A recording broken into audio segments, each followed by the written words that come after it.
তো তোমরা সবাই জিজ্ঞেস করছিলে ছেলে কেমন আছে। বাবা তুই কেমন আছিস? ভালো আছি। ভালো আছে, সুস্থ নেই, ব্যথা আছে, কিন্তু বাকি সব ভালো আছে।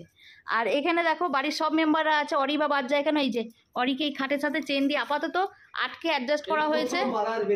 হ্যাঁ, প্রথম চেনে তখনও আমি বাদ দিয়ে দিই, ছাড়ো যা হবে হবে, বাদ দিয়ে দিই। তো কি বলতো, বন্ধুরা খুব আনন্দে আছি যে ছেলে আমার বাড়ি চলে এসেছে। ঠিক আছে, আর ডাক্তার আরেকদিন রাখবে বলছিল, তা আমি বলেছি না, আমরা বলিনি। ডাক্তার বলছে ছেলে আপনার খুব স্ট্রং। ওকে আবার বলেছে তুই কার মতন হলি এত স্ট্রং। তা যাই হোক, তোর সেলাই একদিনের মধ্যেই যথেষ্ট শুকিয়ে গেছে।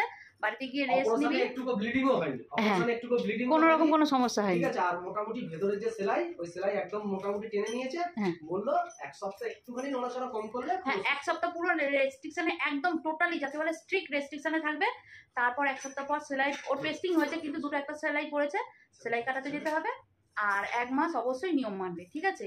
আর তার মধ্যে হচ্ছে কি, ডাক্তার যবে থেকে বলেছে যে এটা করতে হবে, তবে থেকে ডাক্তার ঠিক যা যা বলেছে পার্টিকুলার, মানে প্রচুর জল খাবে, সারাদিনে 3-4 লিটার জল খাবে, সেদ্ধ খাবার আমি সেইভাবেই রেখেছি। ডাক্তার বলেছিল এইভাবে যদি থাকে খুব পিসফুলি জিনিস হবে, ও তাদের রিকভার করবে, সমস্যা হবে না। ঠিক তাই হয়েছে।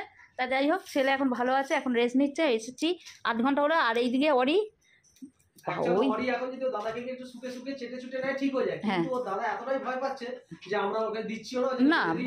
ভয় পাচ্ছে বলে না, আমার যখন গলব্লাডার অপারেশন হয়েছিল, অরি এরকম করছিল, তা আমি সামনে, আমি জানি আমি ওকে ট্যাকেল করতে পারবো, তবু আমার সেলাইয়ের উপর 2বার লাফিয়ে দিয়ে গেছে। তোমরা যদি আগের বছরই আমার হয়েছিল দেখো, তখন দেখবে যে 2বার আমার সেলাইয়ের উপর লাফিয়ে দিয়েছে। তবু ঠিক আছে, ও বাচ্চা না, আর ও সবে একদিন হয়েছে। তা যাই হোক, ছেলে আমার ঘরে চলে এসেছে, সবকিছু ঠিক আছে, ঠাকুরের কৃপায় বাকি জীবনটা ছেলে আমার সুস্থ সবল যায়। তোমাদের শুভকামনা অনেক পেয়েছি, অনেক অনেক তোমাদের শুভকামনা পেয়েছি, প্রচুর পেয়েছি, অনেক অনেক ধন্যবাদ এর জন্য। ঠিক আছে। আর আমার ছোট ছেলে বাবা দাদার জন্য কি কি ব্যবস্থা করেছি, ঝপ করে দেখা, ঝপ করে তাড়াতাড়ি। দেখো কি কি ব্যবস্থা করেছে, দেখো কি আনতে যাচ্ছে।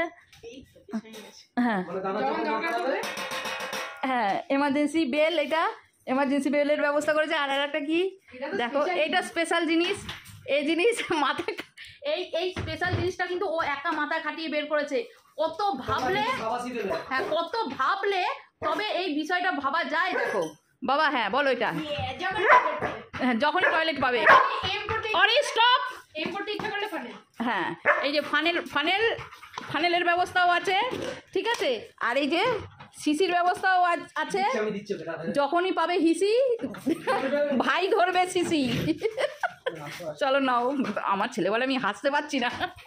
চলো, হ্যাঁ এবার একটু চা খাই, বাকি ওর ওষুধপত্র আনতে, বাকি সব ওকে।